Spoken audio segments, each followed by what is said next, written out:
जय शंकर हर हर शंकर जय जय शंकर हर हर शंकर जय जय शंकर हर हर शंकर हर हर महादेव शंभो काशी विश्वनाथ गंगे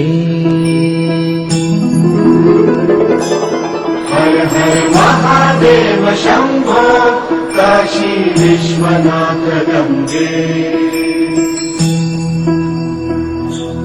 हर हर महादेव शंभो काशी विश्वनाथ गंगे।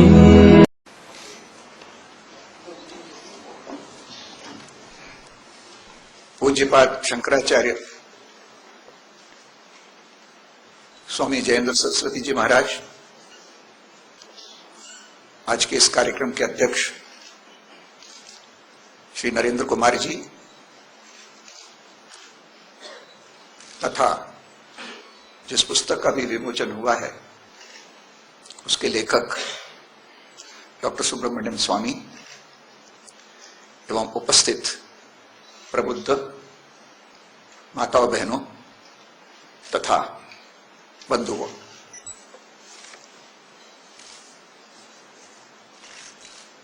अभी स्वामी जी ने पुस्तक के बारे में बताते हुए कहा कि किस प्रकार से आज हिंदू समाज के ऊपर चारों तरफ से अनेक प्रकार के संकट आ रहे हैं।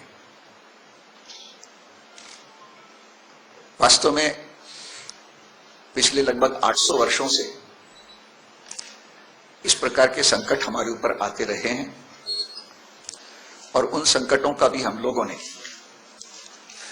सामना किया है। ये ठीक है कि अपनी स्वयं की कमजोरी के कारण हम सब लोग और करीब 500 वर्षों तक और मुस्लिम सुल्तानों के और लगभग 250 वर्षों तक अंग्रेजों के अधीन रहे।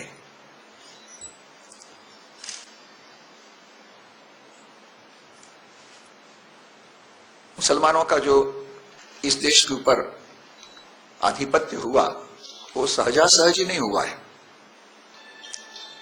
हमको ऐसा बताया जाता है कि वो यहां आते गए और यहां के लोग उनके सामने पराजित होते रहे, उनका प्रतिकार नहीं हुआ।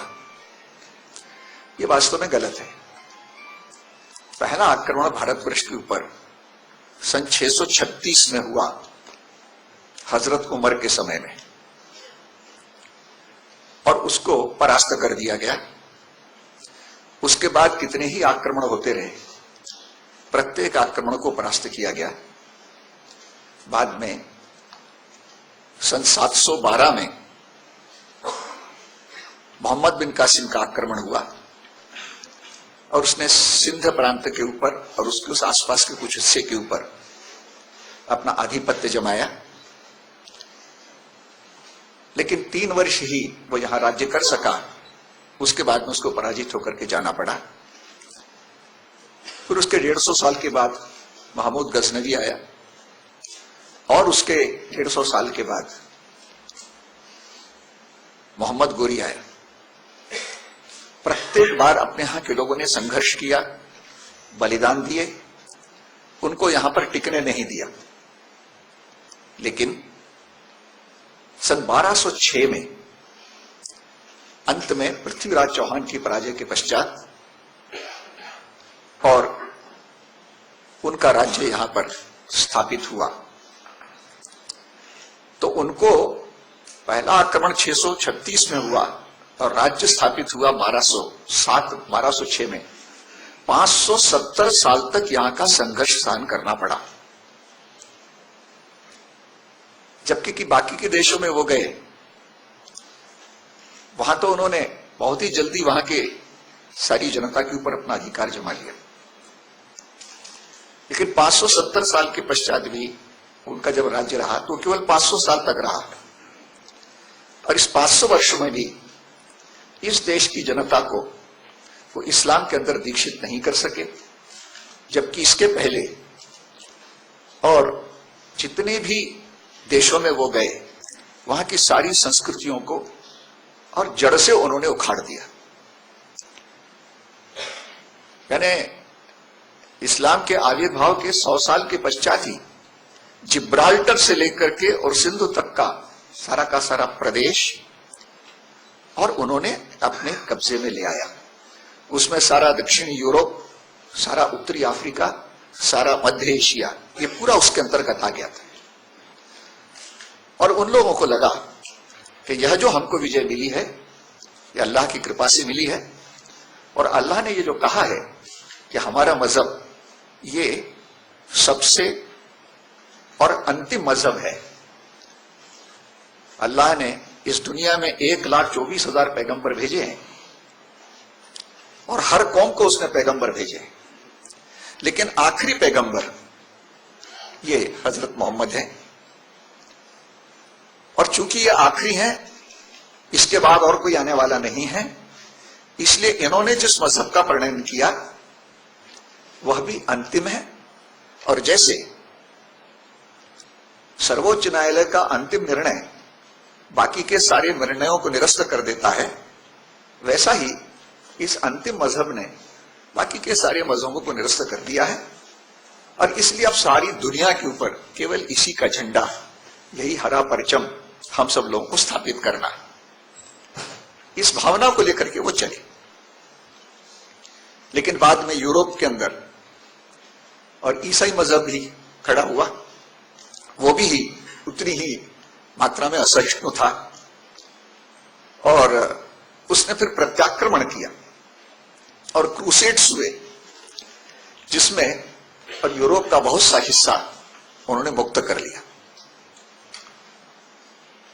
भारतवर्ष के अंदर उनका ये जरूर हुआ, लेकिन वो राज्य स्थापित नहीं कर पाए और यहां की सारी संस्कृति को भी नष्ट नहीं कर पाए। इसका क्या कारण था? सब लोगों को इस बात का विचार करना चाहिए कि अन्य देशों में जहां जहां वो गए वहां तो उन्होंने वहां की सारी संस्कृति उखाड़ दिया और सबको जो है इस्लाम के अंतर्गत ले आया। क्या कारण है कि भारतवर्ष में लगातार और 570 साल तक आक्रमण भी किया और 500 साल तक इनका राज्य भी रहा, तो भी केवल मात्र 12-13% लोगों को ही इस्लाम के अंदर दीक्षित कर सके। और ये जो इस्लाम में दीक्षित हुए ये कोई और सामान्य गरीबरी इस प्रकार के व्यक्ति नहीं थे।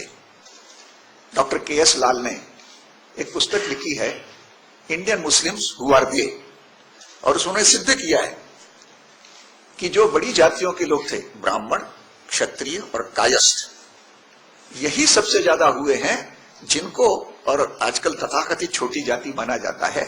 ये लोग जो हैं वास्तव में मुसलमान नहीं है, आंकड़ दिए उन्होंने, कितने कम लोग। तो इस नाते से उन्होंने यहां पर और प्रयत्न किया, लेकिन सफल नहीं हो सके। उसका क्या कारण था?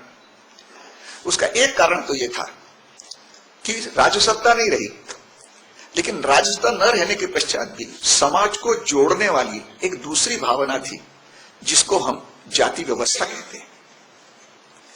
अब ये जाति व्यवस्था वास्तव में एक हमारे यहां की सामाजिक आर्थिक रचना थी। प्रत्येक जाति को एक निश्चित धंधा दे दिया गया था और कहा गया था कि तुम्हारा धंधा और कोई दूसरा नहीं करेगा, ये तुमको ही केवल करना है।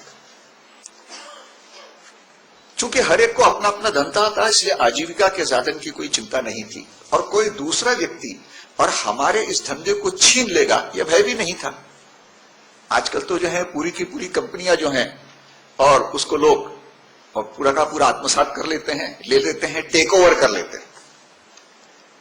अभी कई बैंक्स जो हैं उन्होंने टेक ओवर कर लिए, तो ले लेते।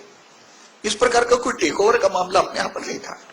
सबको यह था कि हमारी रोजी रोटी और सुरक्षित है और हमको समाज की आवश्यकता है, समाज को हमारी आवश्यकता है।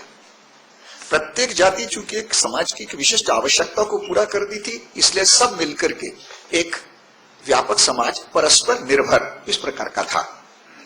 और इसमें भी उपभोग के लिए ये कहा गया था कि जो सबसे ज्यादा बुद्धिमान है उसको सबसे कम उपभोग मिलेगा, और जो सबसे छोटा है, जो श्रम करता है, इसके उपभोग पर कोई प्रतिबंध नहीं रहेगा। अब एक योजना थी, एक व्यवस्था थी। व्यवस्था तो अच्छे ही उद्देश्यों से बनती है, लेकिन कोई भी व्यवस्था चिरकाल तक टिकती नहीं है। व्यवस्था के अंदर बिगाड़ आता है। जैसे अल्फ्रेड टेनिसन ने कहा है, old order changeth yielding place to new, lest one good custom should corrupt the whole world. कितनी भी अच्छी व्यवस्था क्यों ना हो, सदा सर्वदा नहीं रह सकती, क्योंकि उससे भी बिगाड़ आ सकता है, और इसलिए परिवर्तन होते रहते। और इसलिए हमारे यहां पर यह माना गया कि दो प्रकार की व्यवस्थाएं हैं।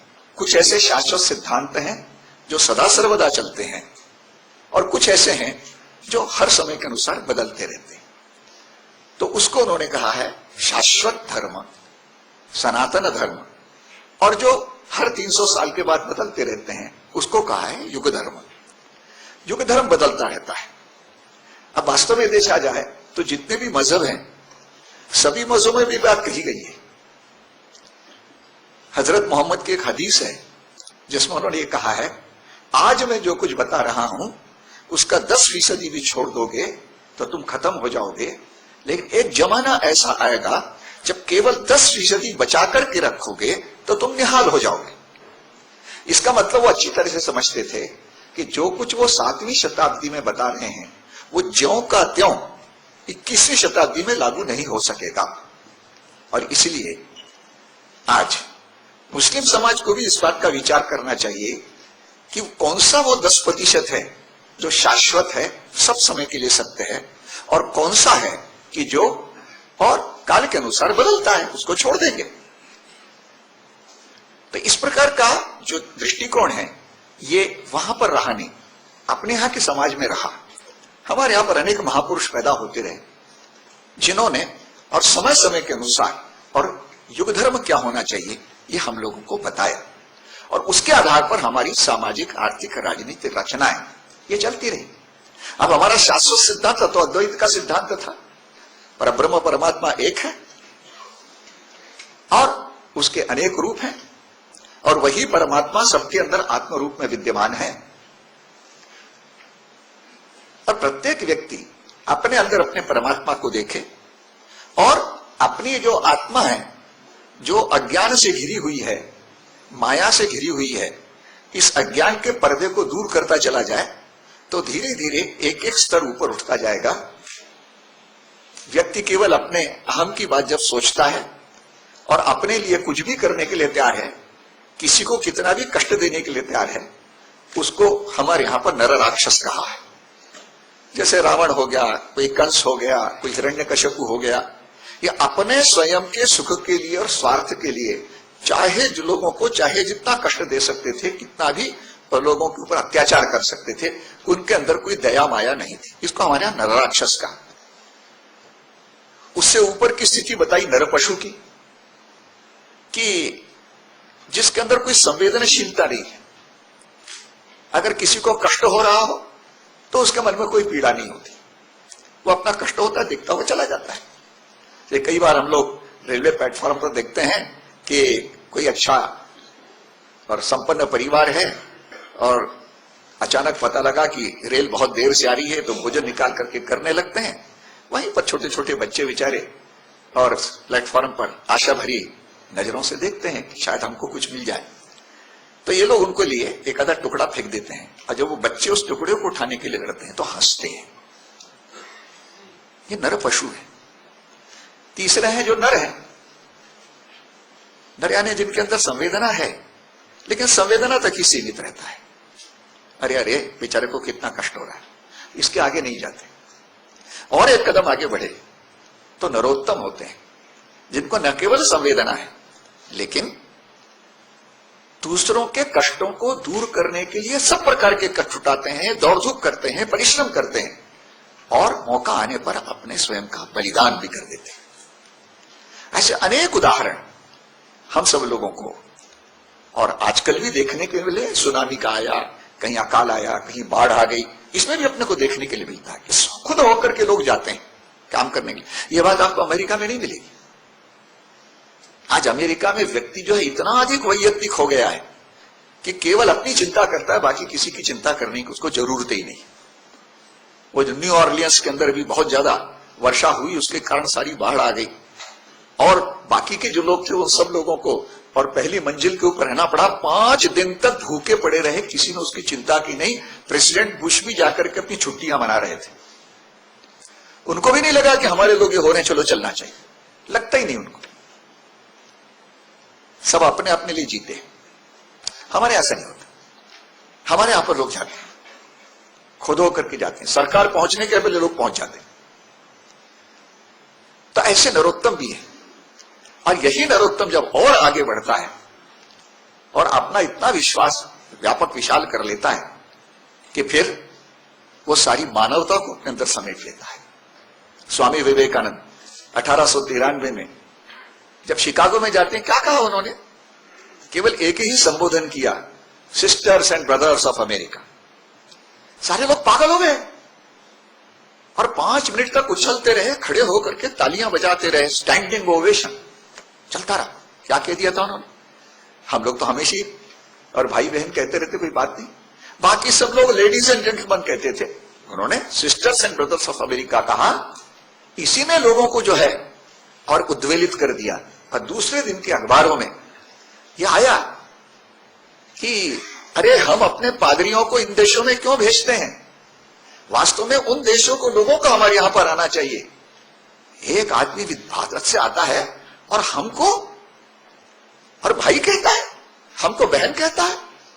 यही उनके लिए बहुत बड़ी नई चीज थी। वसुधैव कुटुंबकम, सबको उन्होंने अपना समझ लिया। और इसके कदम आगे जाकर के रामकृष्ण परमहंस, संत ज्ञानेश्वर ऐसे हुए जिन्होंने, जिसको हम लोग निर्जीव पदार्थ मानते हैं, उसके साथ ही तादाद में स्थापित कर लिया, उसकी पीड़ा को भी अपनी पीड़ा समझा। और इस प्रकार से व्यक्ति अंत में वो नारायण स्वरूप बन जाता है। अपने यहां की भारतीय संस्कृति ये मनुष्य को नर से नारायण बनाने की संस्कृति है। और इस दृष्टि से हमने यहां इस प्रकार के लोग तैयार किए, ऐसा संस्कार दिया। और संस्कार केवल अपने जो सामान्य शिक्षा होती है विद्यालयों की, उसके माध्यम से नहीं, लोक शिक्षा।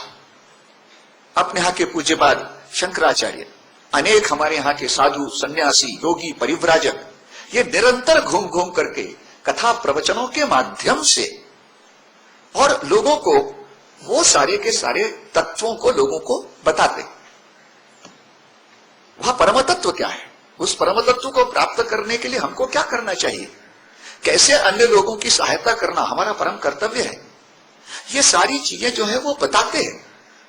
और इसके कारण हमारे यहां का सामान्य व्यक्ति, ग्राम के अंदर रहने वाला, पढ़ा लिखा नहीं होगा, कोई बहुत अच्छे लच्छेदार शब्दों में वो अपनी बात को नहीं कह पाता होगा, किंतु उसका व्यवहार बड़ा श्रेष्ठ है। एक ही उदाहरण बताता हूं कि गुजरात में सौराष्ट्र के क्षेत्र में लगातार और 2 वर्षों तक अकाल पड़ा।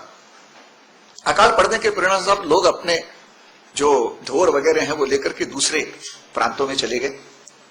केवल जो वृद्ध लोग थे और गरीब लोग थे वो मात्र वहां पर बच रहे।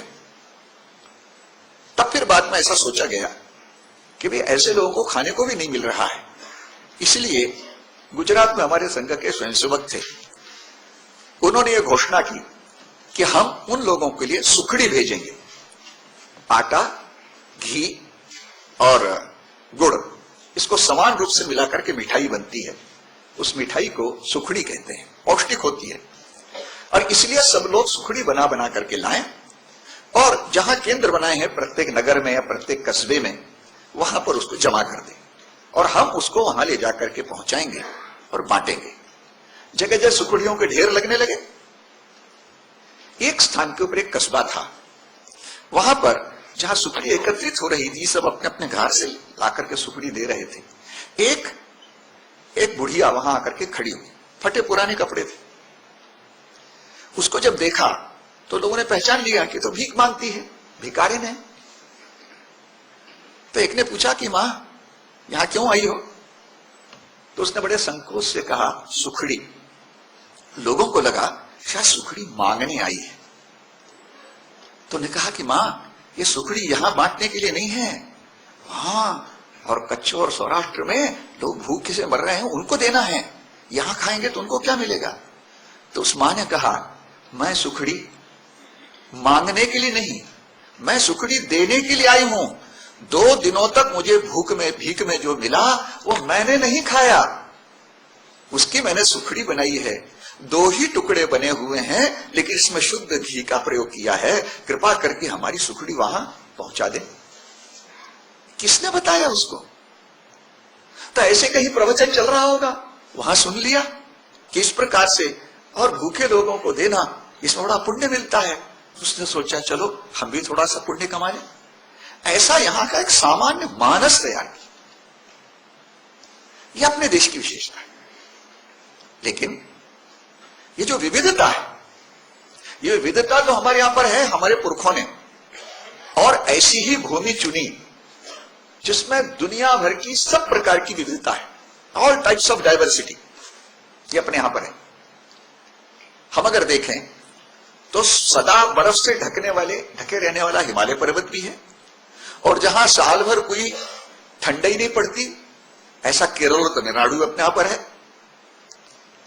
जहां पर सबसे अधिक वर्षा होती है, ऐसा चेरापूंजी भी अपने यहां पर है। और जहां न्यूनतम वर्षा होती है, ऐसे बाड़मेर जैसलमेर भी ना है। इस बार जरूर अपवाद हो गया कि बाड़मेर जो है, जहां कभी बाढ़ आती नहीं थी, वहां इतनी बाढ़ आई कि 90 लोग मर गए। तो पूर्वी क्षेत्र हमारे यहां है, हमारे यहां पर उपजाऊ भूमि भी है, हमारे यहां पर रेगिस्तान भी है, समुद्र का किनारा भी है, उच्च समभूमि भी है। ये सारी चीजें, यानी दुनिया में जितनी भी स्थितियां प्राप्त हो सकती हैं, वो सारी स्थितियां अपने यहां पर विद्यमान हैं। और इसलिए सभी प्रकार के लोग भी यहां विद्यमान हैं। यहां ऊंचे कद वाले भी हैं, मझोले कद वाले भी हैं, ठिगने कद वाले भी हैं। यहां काले भी हैं, गोरे भी हैं, सांवले भी हैं, सभी रंग के लोग भी हैं। यहां पर चपटी नाक वाले भी हैं, लंबी नाक वाले भी हैं। सभी प्रकार के लोग हैं यहां, सभी जातियां जनजातियां हैं, अनेक प्रकार के, और खान पीने के इतने और विविधताएं अपने यहां पर विद्यमान हैं। पूजा पाठ के कितने भिन्न भिन्न तरीके हैं, ये सारी चीजें हमारे यहां पर हैं। तो इसलिए हमारे पुरखों ने सोचा कि हमने जो विविधता में एकता का सिद्धांत निकाला है, कि दुनिया में भगवान ने विविधता पैदा की है, भगवान अगर चाहता सबको एक रूप में ढाल सकता था। आज जो कहते हैं ना, सारी दुनिया को मुसलमान बनाएंगे, सारी दुनिया को क्रिश्चियन बनाएंगे, क्यों बनाओगे भाई? भगवान ने तो ये बनाया है ना। भगवान चाहता तो सबको बना सकता था, उसने नहीं बनाया। वो तो रब ए आलम है, रब ए मुसलमीन तो नहीं है कि उसने केवल मुसलमान माने और कुछ नहीं बनाया, सबको बनाया। अगर सबको बनाया हुआ है, तब फिर बाद में तुम उनको अगर नष्ट करने का प्रयत्न करते हो, तो अल्लाह ने जो और बनाई है उसी के अंदर तुम और गड़बड़ पैदा कर रहे हो। ये क्यों? तो ये विविधता है ही है। क्यों? क्योंकि ये दुनिया पैदा इसलिए हुई है। सत्व, रज और तम, ये 3 गुण जो थे, ये अपनी साम्यावस्था में थे, तो दुनिया नहीं थी। इसमें जब असमानता पैदा हुई तो दुनिया पैदा हुई। और असमानता कैसे पैदा हुई? तो भगवान के मन में एक विचार आ गया, एको हम बहुश्यामा, मैं अकेला हूं, मैं अनेक हो जाऊं। इस विचार के कारण जो आंदोलन हुआ, उसके कारण ये सारी दुनिया बन गई। तो उसी में से निकली, अंतिम उसी में चली जाएगी। जब फिर से सामने अवस्था आ जाएगी, दुनिया चली जाएगी। इसलिए विषमता तो है ही है, लेकिन इस विषमता की चुभन किसी को न हो, इसलिए हमारे यहां पर कहा गया है कि भाई सभी को अपना मान करके चलो, और अपने लिए कम से कम रख करके बाकी सब लोगों के लिए अधिकतम दो। इसमें तुम्हारा कल्याण है। उनको सबको अपना समझो, इसलिए समझो कि उसके अंदर भी वही परब्रह्म परमात्मा विद्यमान है। मैं खूब पेट भर के पाऊं और दूसरा भूखा मरे, ऐसा क्यों? चलो आधी रोटी हम खाते, आधी रोटी तुम भी खाओ। ये जो अपने यहां पर जो एक मानस बनाया है, विशेष रूप से हजारों वर्षों के संस्कारों से, इसको हम हिंदू मानस कहते हैं। इसको हिंदू मानस, और इसको ही हमने धर्म भी कहा है। धर्म यानी रिलीजन नहीं है। अंग्रेजी भाषा में धर्म के लिए कोई पर्यायवाची शब्द ही नहीं है, नो सिनोनिम फॉर धर्म। इसलिए उन्होंने क्या कर दिया, धर्म को रिलीजन कर दिया। क्यों? धर्म में भी कुछ पूजा पाठ, व्रत, उपवास, तीर्थ यात्राएं वगैरह होती रहती हैं, तो उनको लगा कि ये रिलीजन है, तो इस्लामिक रिलीजन है, फलाना रिलीजन है, ये भी रिलीजन है। ये रिलीजन नहीं है, ये धर्म है। सर्वोच्च न्यायालय के 3 निर्णय ऐसे हैं जिसमें कहा है कि हिंदू जो है वो रिलीजन नहीं है, एक जीवन की पद्धति है, एक जीवन का आदर्श है, जीवन जगने की प्रक्रिया है। तो ये हिंदू जो है वो धर्म है, और इस धर्म का अंदर सब कुछ आता है। व्यक्ति, समाज, प्रकृति और परमात्मा, इनके बीच में तालमेल रखते हुए और जो भी व्यवस्था बनेगी उसको हम धर्म की व्यवस्था कहते हैं। तो मनुष्य का और समाज से संबंध, परिवार है, जाति है, बाकी के राष्ट्र है, ऐसे एक एक करके बढ़ता चला जाता है। ये परिवार से संबंध, समाज से संबंध, फिर व्यक्ति का प्रकृति से संबंध। सारी चीजें हमको प्रकृति से मिलती हैं, इसलिए प्रकृति के साथ तालमेल रख करके चलना चाहिए, और प्रकृति से उतना ही लेना चाहिए जितना हमारे लिए आवश्यक है। तो ये प्रकृति के साथ संबंध। समाज का प्रकृति के साथ में संबंध, प्रकृति के पास इतना नहीं है कि हमारे लोभ को पूरा कर सके। Nature has enough to meet our need but not our greed. लेकिन आज अपने लोभ को पूरा करने के लिए प्रकृति को पूरी तरह से समाप्त कर रहे हैं। अब उसकी समस्याएं ध्यान में आ रही हैं, इसलिए पर्यावरण बचाओ, पर्यावरण बचाओ, इस प्रकार का चारों तरफ नारा लग रहा है। और अभी सन 2003 में और न्यूयॉर्क में एक पृथ्वी सम्मेलन हुआ, अर्थ समिट, जिसमें 106 देशों के लोग आए। 4 दिन का था, 3 दिन तक विचार विमर्श करते रहे, और अंत में 40 मुद्दे ऐसे उन्होंने निकाले कि जिस पर अगर सहमति हो जाए तो पर्यावरण की रक्षा हो सकती है। चौथे दिन उन 40 मुद्दों के ऊपर हस्ताक्षर होने थे। भारत से जो प्रतिनिधिमंडल गया था कर्ण सिंह की अध्यक्षता में, उन्होंने चौथे दिन अथर्ववेद का जो भूमि सूक्त है उसका अंग्रेजी अनुवाद करके सबको बांट दिया। उसको जब लोगों ने पढ़ा तो कहा, पहले दिन क्यों नहीं दिया? उसमें ये 40 मुद्दे तो थे ही, 22 मुद्दे और थे, और उन 22 मुद्दों के अंदर ही वसुधैव कुटुंबकम, सर्वे भवन्तु सुखिनः, ये सारे उसके अंदर ही थे। तो उन्होंने कहा पहले क्यों नहीं दिया? और अंत में उस भूमि सूक्त को ही उन्होंने स्वीकार कर लिया। तो इस प्रकार से हमने सबका विचार किया, और अंत में परब्रह्म परमात्मा है, उसके साथ हमारा जो समय उसको हमने मोक्ष धर्म कहा। तो व्यष्टि धर्म, समष्टि धर्म, प्रकृति धर्म और मोक्ष धर्म, ये चारों चीजें धर्म है, और इसलिए रिलीजन उसमें से केवल एक चौथाई है। लेकिन इसकी जो गलत हो गई, और हम सब लोग अंग्रेजी भाषा के माध्यम से पढ़े, इसलिए अनेक प्रकार का संभ्रम अपने खुद के बारे में पैदा हो गया। हम कौन है यही हम भूल गए, अपनी पहचान भूल गए, अपनी आइडेंटिटी भूल गए।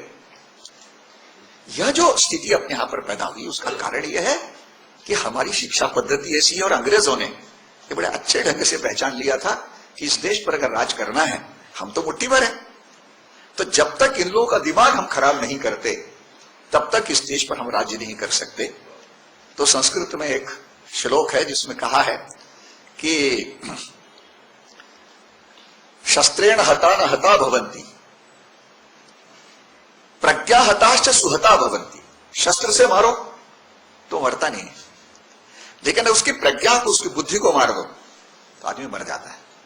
और इसलिए उन्होंने और हमारी बुद्धि को मारने के लिए प्रयत्न किया, और इसलिए 1966 में और रॉयल एशियाटिक सोसाइटी की लंदन में बैठक हुई थी 9 अप्रैल 1866 को। उसमें और राइट ऑनरेबल वाइकाउंट स्ट्रॉन्गफील्ड ये चेयरमैन थे। उस समय पर उसका जो मीटिंग में लिखा गया है, mister Edward Thomas then proceeded to advert to the single point open to discussion involved under the 4th head, tracing the progress of successive waves of Aryan immigration from the Oxus into province of Haryana and the Hindu Kush, and downward course of the pastoral races from their first entry into Punjab and the associate crude chants of the Vedic hymns to the establishment of the cultivated Brahminical institutions on the banks of the Saraswati and so on. तो ये सब ढोर चलाने वाले लोग थे और वो जो गाते थे वो वैदिक हिम्स हो गई हैं। तो क्रूड चैंटिंग ऑफ दी वैदिक हिम्स, इस प्रकार से अपने बारे में ही एक प्रकार का अविश्वास पैदा करना चाहिए कि ये तो गडरियों के गीत हैं, ये तो जो हैं और सब बाहर से लोग आए हुए हैं। आज भी हम लोग और आदिवासी शब्द का प्रयोग करते हैं। आदिवासी, जब हम आदिवासी शब्द का प्रयोग करते हैं, ये भूल जाते हैं कि हम आदिवासी नहीं है, हम यहाँ के आदि निवासी ने, बाहर से आए। लेकिन इतना हमारे दिल पर उसका असर है कि सहज रूप से आदिवासी निकलता है। क्यों? अरे हम सभी आदिवासी हैं भाई, यहां कोई बाहर से नहीं आया। और अब तो ये पूरी तरह से सिद्ध हो गया कि आर्य नाम की कोई इस प्रकार की प्रजाति थी, कोई रेस था, वो कहीं बाहर से आया है, ऐसा अपने यहां पर। और ये गलत है। और स्वयं बीबीसी ने भी अपने प्रसारण में ये कह दिया है कि ये बात गलत है, ऐसे कहीं बाहर से लोग नहीं आए। अब ऐसी स्थिति में हम इसी देश के रहने वाले, लेकिन ये सारी संभ्रम हमारे मन के अंदर पैदा किया गया। इतिहास के हमारे जो उज्जवल पन्ने हैं वो हमको नहीं बताए गए। केवल जहां जहां हम पराजित हुए, जहां जहां हम दूसरों के दास बने रहे, उसका वर्णन विस्तार से है। हमने कोई पराक्रम किया है ये नहीं बताया गया। रविन्द्रनाथ ठाकुर कहते हैं कि एक अंग्रेज का बच्चा अच्छा जानता है कि उसके बाप दादा कौन से पराक्रम किए, कौन कौन से देशों पर अपना साम्राज्य का विस्तार किया, व्यापार और वाणिज्य में कौन कौन सी नई नई उपलब्धियां की। और इसलिए उसके मन में भी भावना जागृत होगी है, मैं भी अपने बाप दादों के समान रण गौरव, धन गौरव, वाणिज्य गौरव अर्जित करूंगा। लेकिन हमारे बच्चों को क्या सिखाया जाता है? तुम बेवकूफ हो, तुम्हारे बाप दादे बेवकूफ थे, तुमने कभी भी साम्राज्य स्थापित नहीं किया। अच्छा, नहीं किया, लेकिन किया क्या ये हमको नहीं बताया जाता। और इसलिए हमारे यहां का जो बालक पैदा होता है वो केवल पश्चिम का अनुकरण करने मात्र के लिए ही रहता है, वो स्वयं अपनी दिमाग से कुछ सोचता है। लेकिन आज दुनिया जिस समय और एक संघर्ष के कगार पर खड़ी हुई है, ऐसे समय में हम सब लोग का ये कर्तव्य हो जाता है कि हम अपनी ही चीजों को ठीक प्रकार से समझें, अपनी ही चीजों को हम ठीक प्रकार से, हमारे पास में क्या धरोहर है ये हमको मालूम नहीं, हमको ये मालूम नहीं। किसी एक और किसान के बच्चे को एक रत्न मिल गया, तो वो रत्न जो था उससे उसका बच्चा खेल रहा था, मिट्टी में खेल रहा था, वो उसको भी खेला, उसको मालूम ही नहीं इसकी कीमत क्या है। बाद में जब कोई राजा आया तब उसने कहा कि अरे ये कितने में मिलेगा? तो किसान ने कहा कि भाई ऐसी कुछ पड़ा हुआ था ये। अच्छा, हम 10 रुपए दे, 15 रुपए देते, बढ़ाते चले गए। तब उनको लगा कि जरूर कुछ है, अंत में तो ये लाख रुपए लेकर के ले गए। तो ये रत्न हमारे पास में है, हमको ही पता नहीं ये क्या है। तो आज इसको जानने की अपनी नई पीढ़ी को बताने की आवश्यकता है। ये हम चूंकि अपने आप को भूल गए हैं, और जो अपने आप को भूल जाता है उसके ऊपर कुछ भी हो सकता है। कोई व्यक्ति अगर कोमा में पड़ा है, कोमा में पड़ा है तो उसका पैर काट लो, हाथ काट लो, कुछ भी कर लो, उसको कोई दर्द होगा ही नहीं। उसको आपने 4 गालियां सुनाई तो भी उसको कोई तकलीफ नहीं होगी, कोमा में है वो। क्या बड़बड़ाएगा ये भी पता नहीं, और इसलिए उसको पहले जागृत करो। तो आज भारतवर्ष जो है ये पिछले इतने वर्षों के अंदर एक प्रकार के कोमा की स्थिति में आ गया, एक मूर्छावस्था में आ गया। और इसके परिणाम स्वरूप आज हमको ही मालूम नहीं कि हम कौन है, हमारा जीवनोद्देश्य क्या है, दुनिया में हमको क्यों भगवान ने भेजा हुआ है। हमको तो संपूर्ण विश्व को जो है एकता के सूत्र में गूंथने का ये काम करना है, जो आसुरी शक्तियां आज नष्ट करने का प्रयत्न कर रही हैं, दुनिया को भी और हमको भी। ऐसी आसुरी शक्तियों को पराजित करना है, ये वास्तव में हमारे सामने का जीवनोद्देश्य है। इस जीवनोद्देश्य को ध्यान में रख करके और हम सब लोगों को और आगे की जो अपने कार्रवाई करना है, इस पुस्तक में इस प्रकार की अनेक चीजों को, सुब्रमण्यम स्वामी तो बड़े और अध्ययन करके उस चीजों को रखने वाले लोगों में से हैं, तो उन्होंने इस पुस्तक के अंदर ये सारी चीजें बताई हैं कि हम पर कौन कौन से आक्रमण कर रहे हैं। उन्होंने बताया भी कि कहां कहां से आक्रमण हो रहे हैं, और ये आक्रमण चूंकि छुपे आक्रमण हो रहे हैं इसलिए दिखते नहीं, ऊपर से दिखते नहीं, लेकिन अंदर ही अंदर हमको खोखला करने का प्रयत्न कर रहे हैं।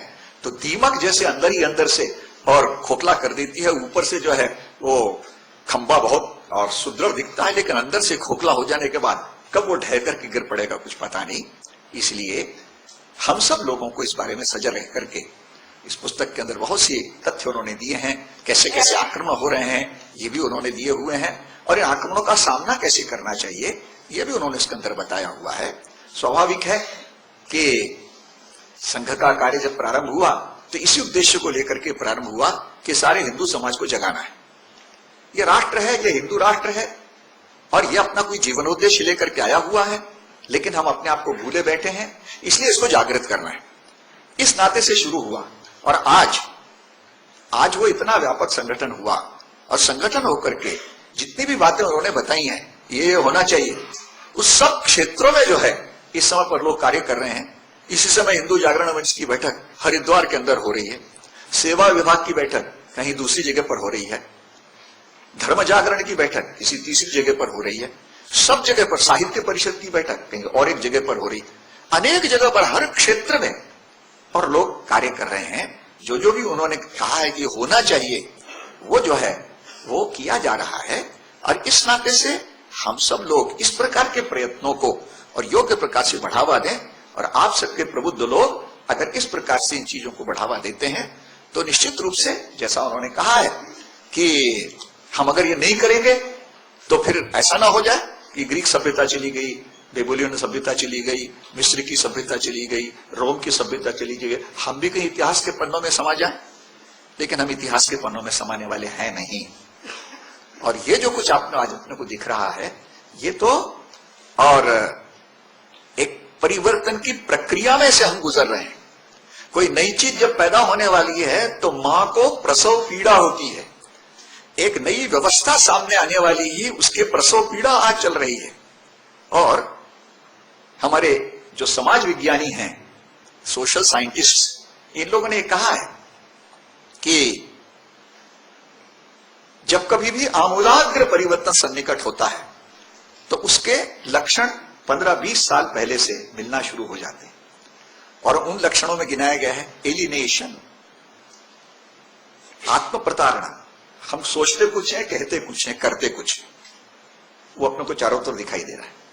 हिंसात्मक अपराधों में वृद्धि, इंक्रीज इन वायलेंट क्राइम्स, ये भी दिख रहा है। फिर मानसिक असंतुलन, मेंटल डिसऑर्डर्स, ये भी अपने को दिखाई दे रहा है, लोग विचित्र व्यवहार कर रहे हैं।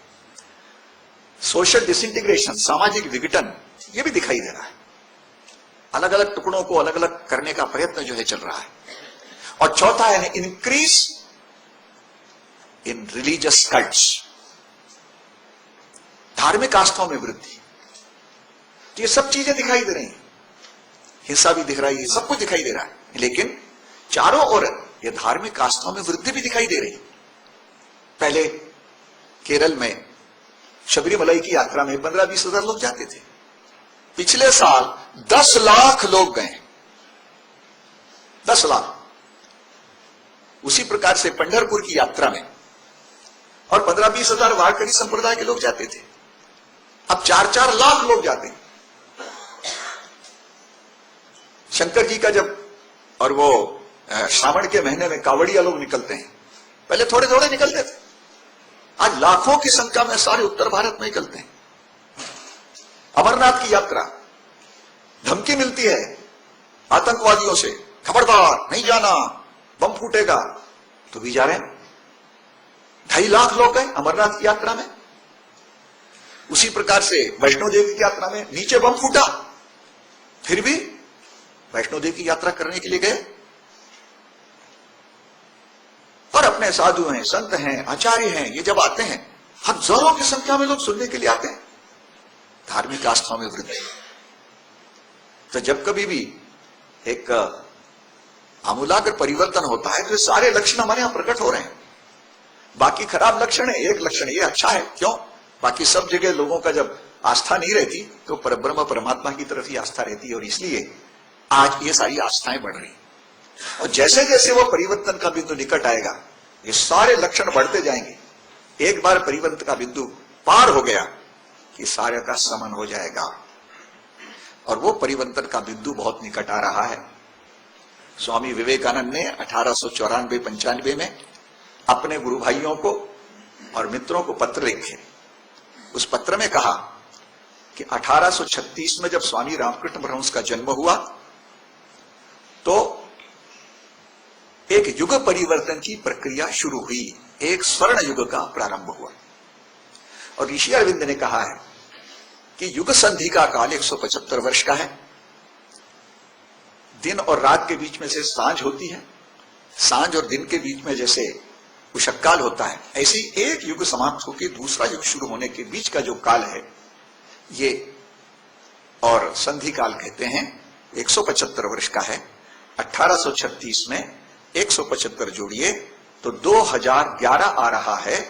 2011 से भारत का भाग्य सूर्य दुनिया में चमकना प्रारंभ होगा।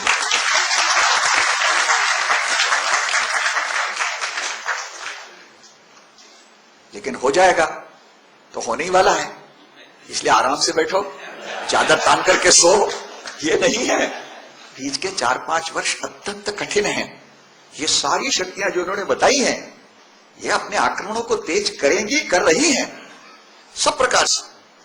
इस समय जो समाज का जो जागृत वर्ग है, उस जागृत वर्ग का एक कर्तव्य हो जाता है कि हम अपने उन सारे भाइयों को जगाएं, उनकी जो श्रेष्ठता उनको बताएं, और इन सारे आक्रमणों का सामना करने के लिए एक संगठित रूप में हमको खड़ा करें, उनकी इच्छा शक्ति जगाएं कि हमारा जो भविष्य निर्माण करना है वो हमको करना है। और इसलिए खड़े हो जाओ, अपने आलस्य को त्यागो, अपनी निद्रा को त्यागो, और हम जो है फिर से और दुनिया के अंदर और श्रेष्ठ इस प्रकार से बनने वाले हैं। यह एक भाव सब लोगों के अंदर जगाने की आवश्यकता है। मैं समझता हूं कि इस समय पर इतना ही कहना पर्याप्त है।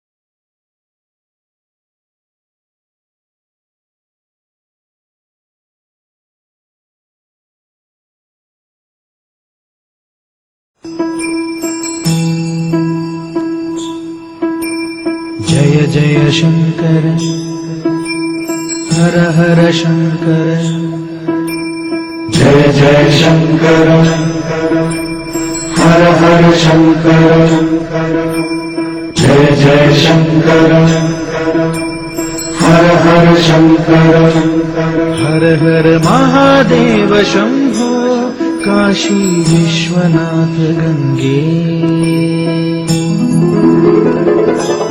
हर हर महादेव शंभो काशी विश्वनाथ गंगे। हर हर महादेव शंभो काशी विश्वनाथ गंगे। जय जय शंकर हर हर शंकर, जय जय शंकर हर हर शंकर, जय हर शंकर हर हर शंकर।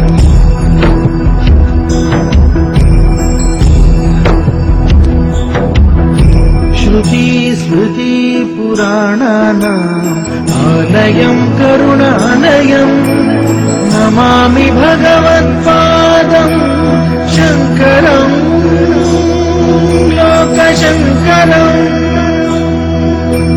जय जय शंकर हर हर शंकर, हर हर महादेव शंभो काशी विश्वनाथ गंगे। हर हर महादेव शंभो काशी विश्वनाथ गंगे। हर हर महादेव शंभो, हर हर महादेव शंभो काशी विश्वनाथ काशी गंगे। विश्वनाथ गंगे। जय जय शंकर शंकर जय जय शंकर हर हर शंकर जय जय शंकर हर हर शंकर जय जय शंकर हर हर शंकर जय जय शंकर हर हर शंकर जय जय शंकर हर हर शंकर जय जय शंकर हर हर शंकर जय जय शंकर हर हर शंकर जय जय शंकर हर हर शंकर जय जय शंकर हर हर शंकर जय जय शंकर हर हर शंकर